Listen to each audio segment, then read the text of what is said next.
8 de la mañana con 53 minutos. Gracias por continuar con nosotros. Me da muchísimo gusto recibir esta mañana en nuestro espacio informativo a Indra Rubio. Ella es investigadora del Instituto de Liderazgo Simón de Beauvoir. Y Indra, me encanta el hashtag que me pusieron aquí. Dice, trabajo en casa es trabajo. Platícanos un poco más sobre este tema. Hola, ¿qué tal, Jimena? Muy buenos días. Muchas gracias por darnos un espacio en tu programa. Y así es, la verdad es que este hashtag es el que nos ayuda muchísimo a explicar pues nuestra campaña, Empleo Justo en Casa, hashtag Trabajo en Casa es Trabajo. ¿Y por qué? Pues porque justo en este contexto de pandemia que bien explicabas ahorita, que las medidas pues de confinamiento realmente ya están rebasadas, hay un sector de la población que ha estado realmente particularmente obligado antes de la pandemia, pero pues ahora sus condiciones laborales se han recrudecido y precarizado pues con el COVID, que es el sector de las trabajadoras del hogar. Si hablamos antes de la pandemia, Indra, ¿qué tanto reconocimiento existía ya hacia las trabajadoras del hogar? Sabemos que la actual administración federal, emitió permitieron ya ahora que puedan ser ingresadas al Instituto Mexicano del Seguro Social, como empleadas se pueden registrar. ¿Qué tanto ha existido este registro por parte de los empleadores y qué tanto se está reconociendo ya su trabajo, el trabajo tan importante que ellas realizan en casa? Así es, antes de la pandemia ya teníamos este programa piloto para inscribirlas a la Seguridad Social, en el que es importante hacer una mención nuevamente a las personas quienes emplean trabajo del hogar, que tienen que inscribirlas. Actualmente estamos en este periodo piloto, pero es necesario, ya pronto tendrá que ser una obligación para todas las personas que empleamos este trabajo, que accedan, que puedan encontrar la información. Nosotras tenemos nuestra información en empleojustoencasa.org para que sepan cuáles son las instrucciones para inscribirlas. Y pues antes de la pandemia, sabemos que en México hay 2.4 millones de trabajadoras del hogar.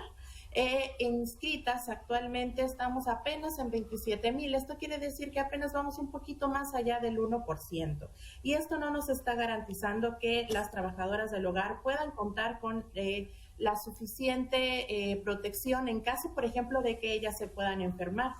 Sabemos que las trabajadoras del hogar son también un grupo vulnerable al tener también varias características de comorbilidad y mucha inseguridad alimentaria debido a los bajos salarios que ellas perciben.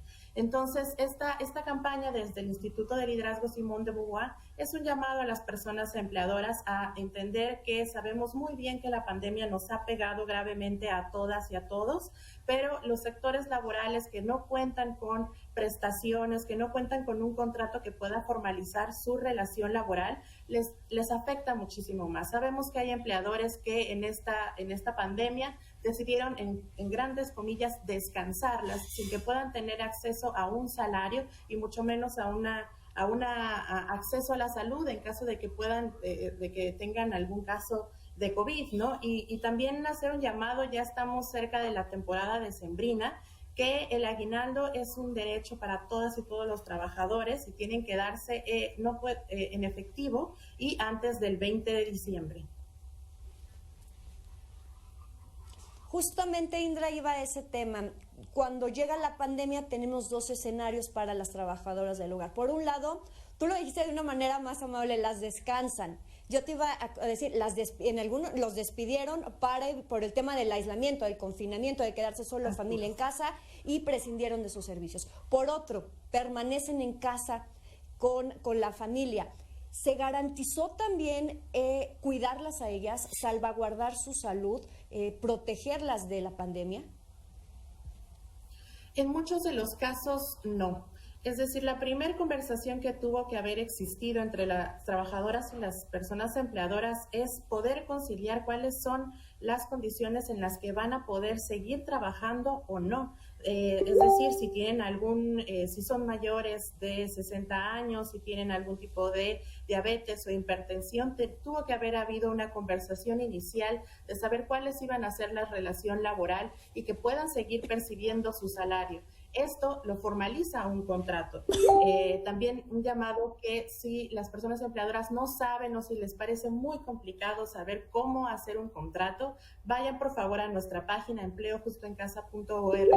Ahí tenemos 2 tipos de contrato para que ustedes nada más lo descarguen, lo firmen y esto les va a dar certeza laboral tanto como personas empleadoras, cuáles son los días de trabajo, los días de descanso, vacaciones, salario, etcétera, porque recordemos que como personas que nosotras también trabajamos, un contrato les da certeza a ambas partes. Y pues lamentablemente en muchos de los casos esta negociación no hubo, las personas empleadoras simplemente las descansaron sin goce de sueldo, lo cual es un despido injustificado, o bien, como bien mencionas, las trabajadoras que estuvieron de planta, muchas de ellas no pudieron salir de sus hogares para poder visitar a sus propias familias, para seguir trabajando, cuidando a las familias donde ellas trabajaban. Y esto pues claramente es una violación a sus derechos humanos en los que ellas tienen libertad pues de poder salir y de poder estar en los espacios y con sus propias familias, y lamentablemente al trabajo del hogar todavía no se le ve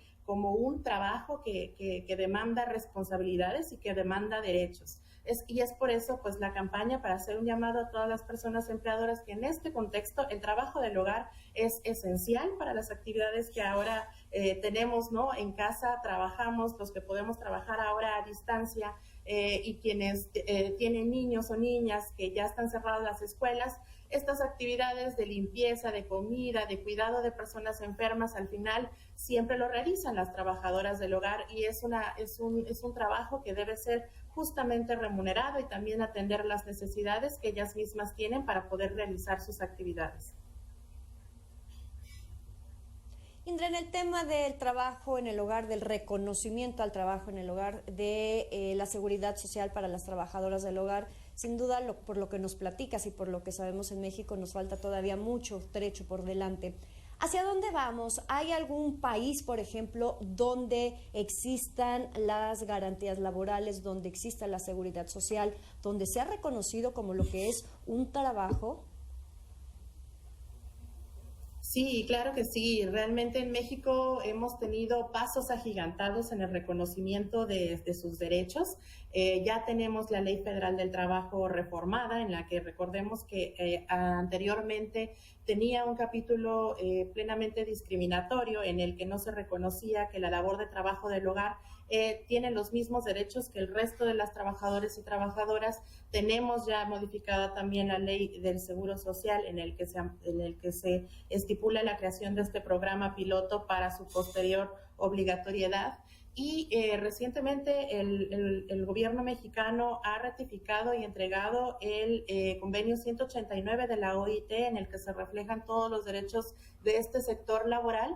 Y pensando como en países que sí lo han logrado, como aquí en Latinoamérica, por ejemplo, Argentina tiene una tasa de formalización y de acceso a seguridad social superior al 70%, y es un porcentaje al que nosotros aquí en México deseamos aspirar, porque recordemos que si estos hogares donde las trabajadoras del hogar son su principal son su principal ingreso de dinero, 1 de cada 3 trabajadoras del hogar son el principal ingreso de sus hogares, pues al final vamos a lograr una estabilidad en esos hogares y en nuestros propios hogares por el trabajo que ellas realizan. Hacia allá estamos mirando para que también existan políticas que puedan resguardar sus derechos. Por ejemplo, ahora en contingencias como fue el COVID, necesitamos también la creación de un padrón de trabajadoras del hogar y de empleadores para que podamos saber cuáles son sus condiciones, su situación, cómo les ha afectado el COVID, ¿no? Porque actualmente únicamente tenemos información desde sociedad civil o, por ejemplo, desde el Sindicato de Trabajadoras y Trabajadores del Hogar, quienes están recopilando esta información y quienes también han atendido los casos de trabajadoras del hogar que han visto violentados sus derechos. y pues hacia allá vamos, hacia la implementación del 189, del convenio 189, y que realmente nuestras leyes, la Ley Federal del Trabajo y la del IMSS, se implementan no nada más en Ciudad de México, donde es más donde ha habido, donde se ha empujado la agenda de trabajo del hogar, sino en toda la República. Indra, algo que gustes agregar antes de despedirnos, algo que consideres que se nos escapa esta mañana. Pues nada, recordarles la invitación a que consulten nuestra página empleojustoencasa.org y pues que no se olviden de dar su aguinaldo a las trabajadoras del hogar antes del 20 de diciembre. Y nada, muchas gracias. Muchísimas gracias a ti, Indra Rubio, investigadora del Instituto de Liderazgo Simón de Beauvoir. Muchas gracias y muy buen día. Gracias, Jimena, igualmente. Son las 9 de la mañana con 3 minutos, es momento de una pausa, es muy breve y regresamos.